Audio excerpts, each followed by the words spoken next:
Hi everyone, and welcome to our bite-sized training on low-level concerns. I'm Hayley Cameron, Education Safeguarding Manager at Cognos. I've been in the role for the last 2 years. Prior to that, I spent 16 years in primary education, starting off as an NQT in early years and working my way through to head of school. I've been a DSL for the last 15 years.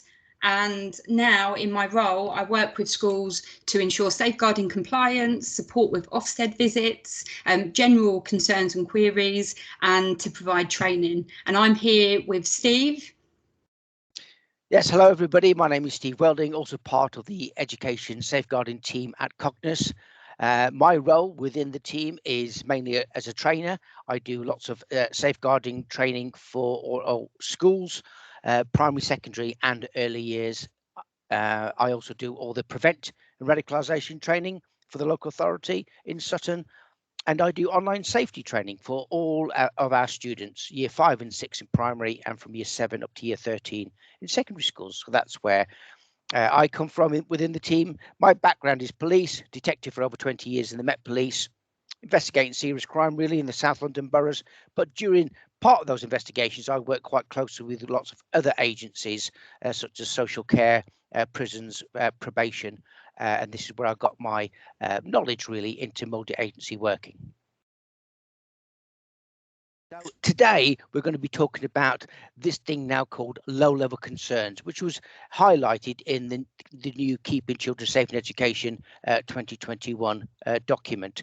And I'll just read out the way they define what a low-level concern is. And they describe it as: the term low-level concern does not mean that it is insignificant. It means that the behaviour towards a child does not meet the threshold of harm. A low-level concern is any concern, no matter how small, and even if no more than causing a sense of unease or a nagging doubt, that an adult working in or on behalf of the school or college may have acted in a way that, 1, is inconsistent with the staff code of conduct, including inappropriate conduct outside of work, and does not meet the allegation threshold or is otherwise not considered serious enough to consider a referral to the ladder. So that is the definition of what a low-level concern is. Now, Hayley's going to explain to us some examples that they give in keeping children safe in education. Okay, so some of the examples are being over-friendly with children, having favourites, taking photographs of children on their mobile phones, engaging with a child on a one-to-one basis in a secluded area or behind a closed door, using inappropriate, sexualised, intimidating or offensive language. So really, I mean, we've had lots of questions around whether they are actually low level and what we should do with those bits of information. And because of all the questions that we've had from schools, we decided that actually our bite-sized training should focus on this topic. If you go back to the Bishard inquiry, again, that was from the inquiry after the Sower murders on there. This was part of the Bishard report, and he said, for those agencies whose job it is to protect children and vulnerable people, the harsh reality is that if sufficiently devious person is determined to seek out opportunities to work their evil, no one can guarantee that they will be stopped. Our task is to make it as difficult as possible for them to succeed. So what is meaning by this? Yes, we can do all the checks, get these people in, enhanced DBS checks, barred list checks, and all of this, but it is the ongoing vigilance in the school when people are working with children. Now, okay, so basically the updates in keeping children safe have caused a bit of controversy in respect to what low-level concerns are. Initially in the consultation, low-level concerns were meant to be reported to the DSL. And again, lots of people stepped forward and said, you know, we need consistency. So there have been changes, and this is what has happened. So the London LADO network and the National LADO network were aware of the upcoming changes over the last few months and have worked together to petition a change to this advice. Unfortunately, the changes were not made in time. So the LLN strongly disagree with the advice of the Keeping Children Safe in Education, where they give examples of the low-level concerns, and this links in with the queries we've had from schools. In the past, LADOs have had cases that have met thresholds, such as taking pictures of children on phones, using inappropriate language. So we do not agree that these are examples of low-level concerns.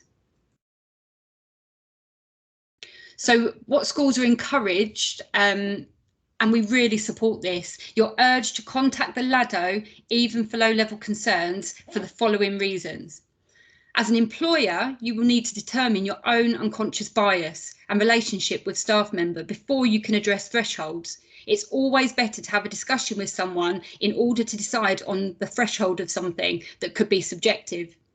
As a head teacher of a school, you are not expected to know LADO thresholds. Therefore, you cannot make the decision on what would or would not meet the LADO threshold. LADOs may hold more information on that staff member, which may mean that a low-level concern becomes a more pressing matter, i.e. when a number of low-level concerns are recorded, it could lead to a LADO investigation. We really need head teachers to pass on that risk, to share. You don't want to hold or be responsible for the decision making solely on your own. So in terms of any kind of low level concern, we still encourage every head teacher, so all reports go to the head teacher, and the head teacher should have a conversation with the LADO. Yeah, thanks for that, Hayley. And as we can see, if we look at Keeping Children Safe in Education, what it says when we should be contacting the LADO, and these are the 4 key points of when that conversation needs to be had. So if anybody has behaved in a way that has harmed a child or may have harmed a child, possibly committed a criminal offence against or related to a child, behave towards a child or children in a way that indicates he or she may pose a risk of harm to a children, or behaved or may have behaved in a way that indicates they may not be suitable to work with children. And this is this last one is what's called this transferable risk, something that has happened within that professional's personal life, which may affect his life because he works with children, or he or she works with children. And that is, as I said, called the transferable risk. Now, if we look at the role of the LADO, it says that the role of the LADO, or it's sometimes called the designated officer, it's all set out in Working Together to Safeguard Children, the 2018 edition. And it's governed by the local authority's duties under Section 11 of the Children's Act 2004. So the officer, or the LADO, is responsible for managing allegations against adults who work with children. This involves working with police, children's social care, employers and other involved professionals. The LADO does not conduct investigations directly, but rather oversees and directs them to ensure thoroughness, timeliness and fairness. Ordinarily, to ensure impartiality, the LADO will not have direct contact with the adult against who the allegation has been made, or the family of the child involved, but will, as part of their role, ensure that these have information regarding the outcomes. So this guidance outlines procedures for managing allegations against people who work with children who are paid, unpaid, volunteers, casual or agencies, or anybody self-employed. And just to work through the role of the LADO again, so the purpose of an initial discussion with the LADO is to consider the nature or content and context of the allegation and agree a course of action. The LADO may ask for further relevant additional information, such as previous history, whether the child or family have made a similar allegation previously, and the individual's current contact with children. There may be situations when the police are involved straight away. For example, if the person is deemed to be an immediate risk to children, or there is evidence of a possible criminal offence. So where there is no such evidence, then a discussion of the allegations with the LADO in order to help determine whether police involvement is necessary. We have a fantastic LADO in Sutton, and we're really building those relationships with schools. And you know, our LADO has been along to all of the DSL network meetings.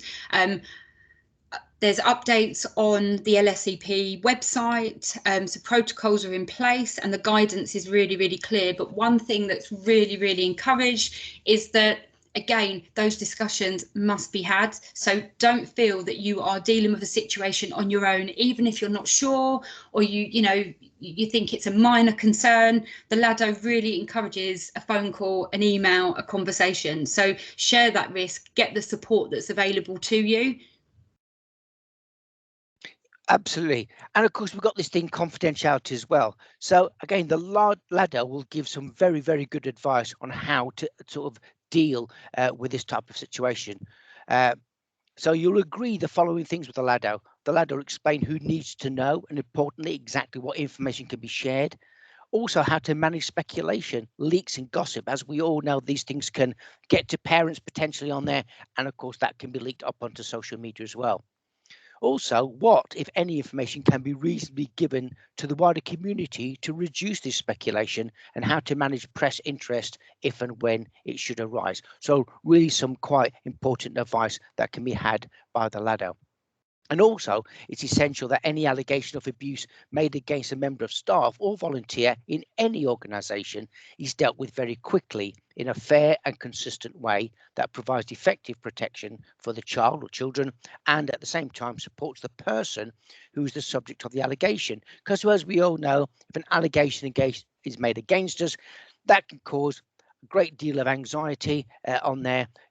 Potentially you could be thinking you might be losing your job. And of course, that allegation could be absolutely unfounded. It could be malicious as well. So it's very important it's dealt with as quickly as it can. And just a reminder for early year settings, any early year settings are listening to us. The manager of the early year setting is that lead person. Okay, so that's the person who should be speaking to the LADO. That the manager makes that referral on there, and of course the manager also has to notify Ofsted on there, because it would be classed as a significant incident on there. So should a concern about a member of staff be raised directly with the Ofsted regulator team, then they will make a referral directly to the LADO on there. So that's just for our early year settings out there. And we know as well that in schools, obviously, if there's an allegation against a member of staff, it should go to the head teacher. If the allegation is against the head teacher, then you go to the chair of governors. Okay, so there should be appropriate whistleblowing procedures which are suitably reflected in staff training and staff behaviour policies. They should be in place for such concerns to be raised with the school senior leadership team.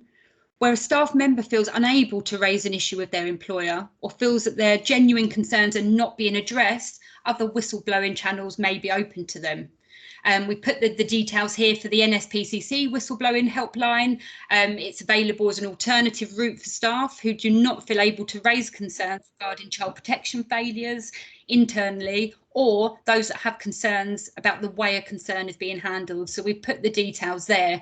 I think the biggest thing that is everyone should feel supported, and that's again, if you're making an allegation, again, whoever the member of staff that the allegation is being made, they need also to be supported. So you need to support both levels, really. It should be on all levels. Nobody is, it is an allegation at first. It needs to be investigated. So whilst that process is happening, support should be available for all parties. And why are they talking about these low-level concerns all of a sudden? Well, because really, when something happens, serious harm to a child or the death of a child, they have what's called these serious case reviews or safeguarding practice reviews, as they're known now. Now, we'll all remember Vanessa George. She was convicted of sexually abusing children at a nursery back in 2009. And when they did that safeguarding practice review after the court case, there was lots of low-level concerns about this person which were never brought to the attention of the authorities. So, for example, she didn't undergo a formal interview when she was appointed. She made inappropriate and explicit sexual references to other staff members, but nobody decided to tell anybody about that. Staff were also aware that she was showing adult pornography from her phone. Again, nobody mentioned that. Staff were uncomfortable, but didn't feel able to challenge her. There was no whistleblowing policy, so staff didn't know what to do with those concerns anyway, and there was no real safeguarding training for the staff. and changes in her behaviour were not seen as significant, including her use of a cubicle to change nappies rather than the general changing area. And she made an excuse to say that she had a bad back, and that's why she had to use the cubicle. And that's clearly where the abuse took place. So again, as it says, safer recruitment is not only about vetting people before they start, but to also ensure that the staff code of conduct is strong to identify inappropriate behaviour in appointed staff. And also, clearly, staff, anybody, any staff member, there should be a set procedure of how they can pass those low-level concerns onto the head teacher or to the manager of the setting, and that should all be put out there in our staff code of conduct or our low-level concerns policy.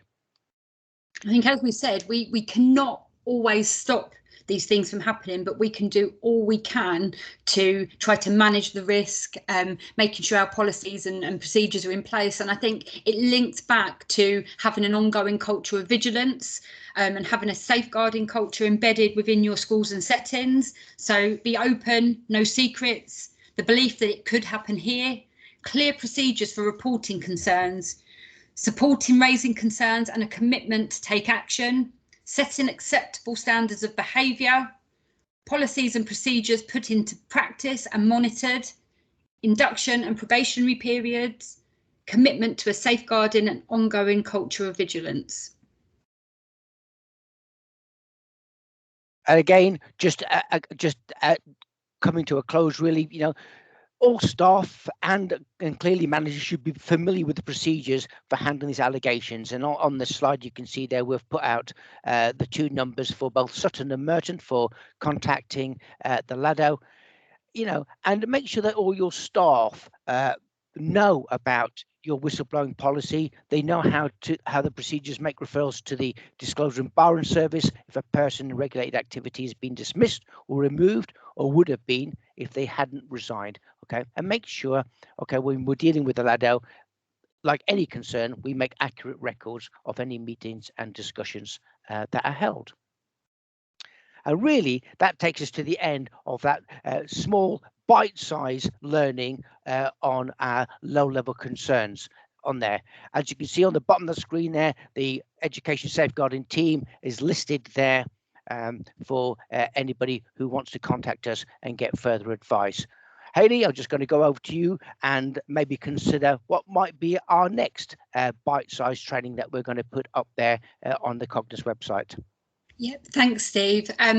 Yep, so thank you for joining us. Just remember, just have those conversations. There is support available. Anything you're unsure of, please have that discussion with the LADO. We're not alone in this, and we all need to work together to manage the risk.